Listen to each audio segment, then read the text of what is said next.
So welcome to your real estate update for the Space Coast for April. We're sitting at the 1st of May right now, and we have just under 2,000 properties on the market in all of the county. So this is the first month we've kind of seen it remain steady. Hasn't been a huge drop in inventory. Yeah, so what we're seeing is the number of properties going under contract is keeping pace with the number of new listings. And I mean, we follow this supply and demand of inventory because that is what, it's keeping prices stabilized. So we're not seeing the normal cycle where every month you just see, more and more inventory and then it peaks sometime in September, October. So we're not seeing that normal cycle yet. So it's kind of a unique year so far. Yeah, because normally we see inventory rise as the summer comes up, and we're not seeing that at all.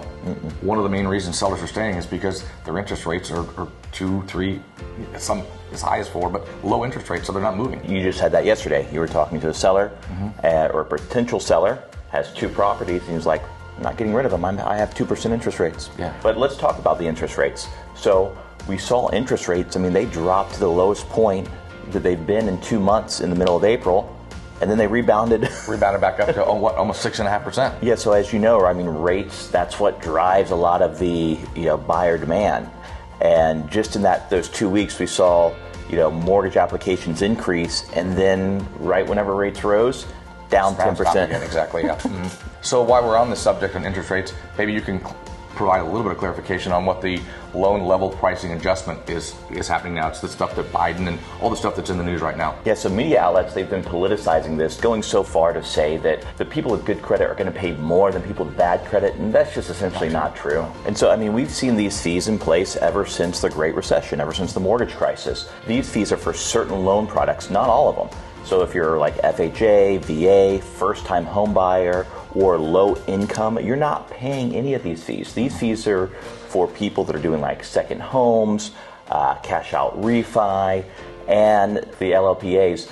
Those are whenever you're putting less than 20-25% down. So you're going to see variations of fees to mitigate some of the risk, for the borrower. So long or the short, no one that has better credit is going to get terms that are going to be worse than someone with a lower credit score. So basically, those fees rise as the credit worthiness falls. So thinking that if you have a credit score lower than 760, you're not going to get better terms. So all this stuff in the media, better credit, better terms. Lower credit scores, higher risk. Worse terms, higher fees. Higher fees, yeah. So prices are remaining pretty flat right now. What's selling? What's moving? Yeah, so in this market, recently completed newer construction. Everybody likes new construction. That's what's selling. Or completely renovated properties that are up to today's standards, not only in cosmetics, but insurance-related improvements, because insurance is a big issue right now. We've seen it go up astronomically from all the claims that we've had. The claims that we've had on the Gulf Coast. Right. And they're unfortunately affecting all of Florida. Correct.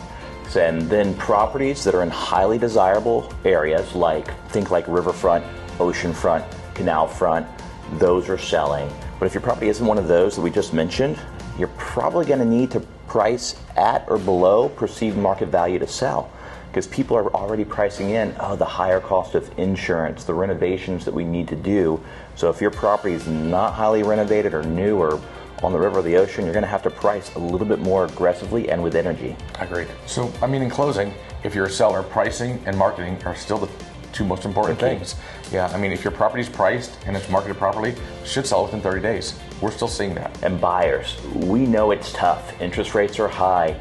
Prices aren't coming down, and there just aren't enough properties for sale. So we know it's tough right now. So if we can give you a little bit of advice, a good time to buy is very personal. So whenever you hear agents saying, it's a great time to buy, no matter what the market is, run. So if you're buying and you're going to stay in the home 7 to 10 years, interest rates a little bit more in price or less in price, it's not going to matter. However, if you think that you're going to sell in 2 years, all those parameters start to become more important. So our advice is for buyers, don't try to time the market, time what works for your life instead. So if you're considering buying or selling, you want a knowledgeable broker that really knows not only the market, but the data. What's the data telling you? Our team is ready. We'd love to work with you. Yeah, thanks. And we'll see you next month for another episode of State of the Marketplace.